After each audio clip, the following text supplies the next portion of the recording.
Second point is the price of related goods.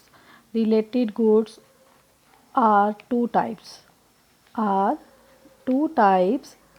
One is a substitute good. Second one is a complementary good.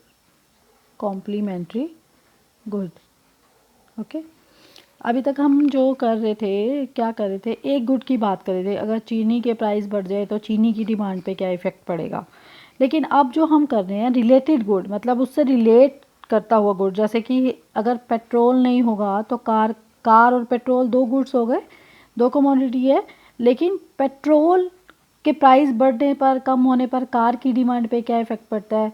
अगर जैसे कि चाय और coffee one is से वो एक ही है, तो क्या है, अगर कॉफ़ी के प्राइस बढ़ जाए तो चाय की डिमांड पे, मतलब कि दो गुड्स आ गए। पहले हम पढ़ रहे थे एक ही, अगर पटैटो के प्राइस बढ़ जाते तो पटैटो की डिमांड पे क्या इफ़ेक्ट पड़ेगा, तो उसमें दोनों चीज़ें कॉमन थी, पटैटो।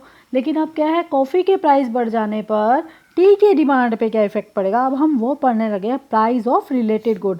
रिलेटेड गुड्स दो तरह के होते हैं, एक होता है substitute good, second one is a complementary good, first one is a substitute good. Substitute goods वो गुड्स होते हैं, एक नहीं है तो हम दूसरे यूज़ कर सकते हैं, मतलब कि प्लेस ईच अदर। तो substitute goods are those good which are place each other, मतलब कि एक की जगह एक नहीं होगा तो हम दूसरे से काम चला लेंगे। अगर हमारे पास पेन नहीं है तो मैं पेंसिल से भी राइट कर सकती हूँ, तो उससे काम चल रहा है। अगर मेरे पास चाय नहीं है तो टी नहीं है तो मैं कॉफ़ी से भी काम चला सकती हूँ, क्योंकि दोनों एक ही काम कर रहे हैं, ठीक है। और अगर मेरे पास पेप्सी नहीं है तो मैं कॉक भी पी सकती हूँ, ठीक है। तो ये सारे गुड्स जो होते हैं वो क्या होते हैं, सब्स्टिट्यूट गुड, मतलब एक नहीं है तो हम उसकी जगह पे दूसरा यूज़ कर सकते हैं। तो सब्स्टिट्यूट गुड्स की डेफिनेशन क्या होगी, substitute goods are those goods which are place each other, ठीक है। जब एक ही जगह हम इसके एग्जाम्पल्स क्या हो सकते हैं, एग्जाम्पल हमारा T and coffee.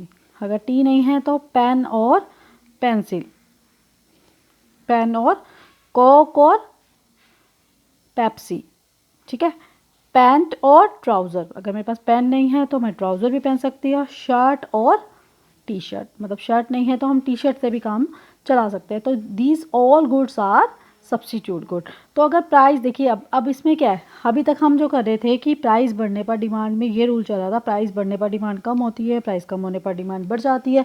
But substitute good में क्या है, जब कॉफ़ी के प्राइस बढ़ जाए कॉफ़ी के प्राइस बढ़ जाए तो डिमांड टी की बढ़ जाएगी, मतलब कि कॉफ़ी के प्राइस बढ़ रहे हैं, टी की डिमांड भी बढ़ रही है। मतलब कि जब कोई चीज़, एक चीज़ बढ़े दूसरे की भी डिमांड बढ़े, एक कम हो दूसरे की डिमांड भी कम हो, तो ये कौन सा रिलेशन होता है, डायरेक्ट रिलेशन। लेकिन जो हमारा डिमांड है वो इन्वर्स रिलेशन पर चलती है, लेकिन किसी किसी सिचुएशन पर जहाँ लॉ ऑफ डिमांड फॉलो नहीं करता, लेकिन डिमांड डायरेक्ट रिलेशन पे भी चलती है। जैसे कि सब्स्टिट्यूट गुड के टाइम पे हम कर रहे हैं सब्स्टिट्यूट गुड्स, जिसमें कि प्राइस बढ़ जाने पर डिमांड बढ़ रही है, प्राइस कम होने पर डिमांड कम। अगर कॉफ़ी के प्राइस बढ़ रहे हैं तो टी की डिमांड बढ़ जा रही है, और कॉफ़ी के प्राइस कम हो रहे हैं तो टी की डिमांड कम हो रही है।